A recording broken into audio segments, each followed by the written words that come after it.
not going to die, but they felt that they wanted to reduce world population, and he felt that it should be reduced by half. He even mentioned to me once they were having a real problem trying to solve the Israel-Palestinian problem, and he talked to me once about they were playing with the idea of bringing Israel to Arizona, and taking all the people from Israel and giving everybody $1 million and setting up Israel in the state of Arizona. Unbelievable. To end that problem, because that's a problem that they're not in charge of, in a sense. They're not controlling that problem. They're very arrogant. They can do whatever they want to do. We've given these people the authority to create money out of thin air, and through that device, they control everything. And if you want to win the battle to stop that, you have to deny them the ability to create money. It's only because they can make money that they have all this power. They literally have the money machines. They have the money machines. They can print it. They can do whatever they want to do. They own everything. Aaron, we'd take over pretty quick if we were the guys that issued the money. Everybody had to come give us real assets for the use of this money we just printed up. People. I tell people, why in the world does the American government borrow money from the banks when they have the ability to create it themselves without borrowing it and paying interest on it? Why? And nobody can answer that question. Not one politician ever raises that. Why does the American government borrow money when they can create it without paying interest? Well, we did create it up until 1913. And so people say, well, because if the American government does it, it'll create inflation. That's the answer. I say, well, let's look at it. The American government has the Federal Reserve do it, which creates the same inflation as if they did it. But also with the inflation, now you're getting massive debt. So with the Federal Reserve, you have inflation and debt. Now, if the American government made the money, backed by gold, which limited the amount they could make, you wouldn't have debt and you wouldn't have inflation. But inflation was only about 50% from the 1780s, I've looked it up, until the late 1800s. And then we have the central banks already trying to cause some panics, which they then used to push the Federal Reserve. And if we look at inflation since 1913 into 2007, it's exponential. In fact, $1 is worth about 2 pennies to what it was worth in 1913. Former Federal Reserve Chairman Alan Greenspan doubled the money supply from 2000 to 2006. And then Edward Bernanke, the new Fed chief, came in and said he's going to double it again in the next 2 years. And then he said, now I'm going to make the money supply numbers secret. And so now we don't even know. Right. But the evidence is they are just, in the curve of inflation, it gradually grows. And then suddenly at a point, it goes straight up. And it seems it's parabolic, yeah, parabolic. But the thing is that the only thing I disagree with you on from early 1800 to 1913, there was no inflation other than during the Civil War.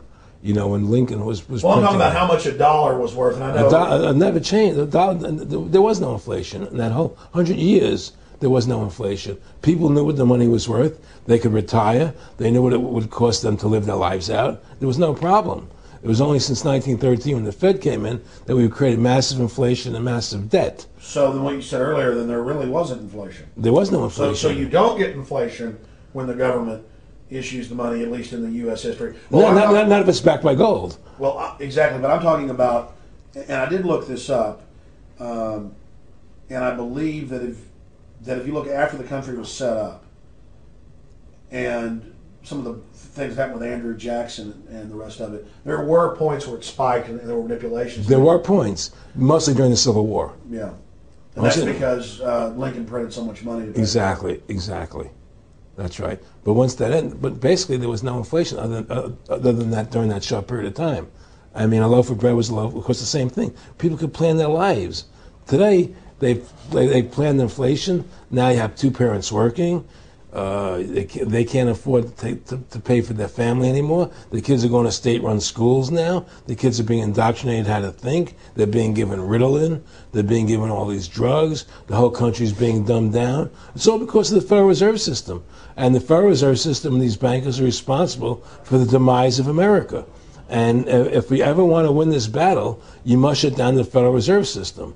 And we must shut down these bankers and restore sound money to this country. Will you talk a little bit about some of the families that own the private Federal Reserve, the stock in it? And I mean, obviously, you say you're not a big expert on Bilderberg Group, but you talk about how it's the same system worldwide. It is the same families. They meet and kind of set the policy each year, and then it goes to the Royal Institute of International Affairs in England, it goes to the CFR in the U.S., and then these are their management bodies where they wield control, really the de facto Congresses over the nation. So, I mean, I would like you to speak some about the families that own and run the Federal Reserve, and if you can't connect it into these other international bodies duplicating it. I can't speak to those families because I can only speak about, what I know for fact. Everything else is speculation, and I don't like to speculate.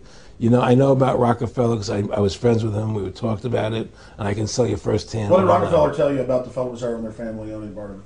Well, he said the New York Fed is the main controlling interest of the Federal Reserve System. They control the bulk of it. So the New York Fed is really the Federal Reserve System. Even though there's 12 different banks, it's run by the New York Fed. And the New York Fed is basically the Federal Reserve System. So who's ever running the New York Fed is where, and the families that control it, control the New York Fed. And they're the main engine behind the Federal Reserve System. And that's a wing of the Bank of England. Well, the Bank of England and the Federal Reserve are partners, and the Bank of England is a private bank, and so is the Bundesbank in Germany, and the bank of all the banks of the G8 countries are all private banks. They're private central banks. And look, what happened in Europe? Didn't Europe vote down the European Constitution? Yes. They're still doing it. Didn't they vote down the euro? They're still doing it.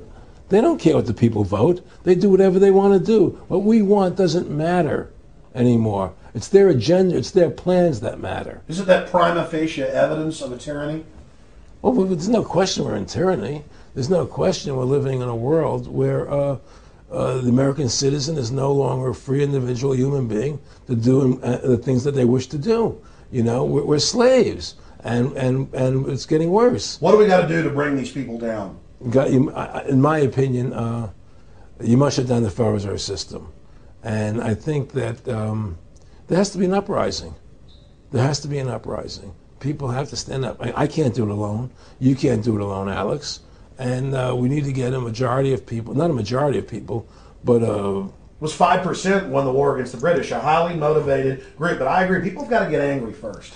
I mean, not just, we know it's corrupt and that lackadaisical. We got to get pissed. People don't seem to have the courage to do what they have to do, I want to say you've got a lot of courage. Well, thank you. I don't know if I have a lot of courage. I just have. Well, I want to thank you for what you're doing for my family. Well, I have a sense of conscience and I have a sense of justice. I get nervous about what I do, but I do it because there's no other choice. I couldn't live with myself if I didn't do it. But the fact of the matter is, I've ostracized myself pretty much from Hollywood. People are afraid to deal with me in Hollywood a lot because of what I do and the things I say. I don't go along with routines. A lot of people in Hollywood know the truth. They're not willing to stand up and speak about it. And I know many of them have seen my movie, and they know I'm right, and they won't talk about it because everybody's afraid. Everybody's afraid because they think that this money they get, these Federal Reserve notes, are really money, and they think they have a comfortable lifestyle, and they're afraid of change. They're afraid to stand up for what's right. And until people are willing to stand up and have the courage to do what they need to do, it's not going to change. And hopefully, what you're doing, what I'm doing, what other people like us are doing, can affect the change that people will stand up and say, hey, I've had enough. The thing is, we have one advantage. That they need us to cooperate. See, if we don't cooperate with them, they can't win. And so they always need our cooperation to go along with their programs. So they try to sell us. Right. They try to sell us. Democracy, this majority says this, believe in this, do that. The war on terror, we got to be scared. They're always trying to do things to sell us so that we'll go along with them. And once we learn not to cooperate with them, then we win the game. And that's the point. Don't cooperate with them. Don't go along with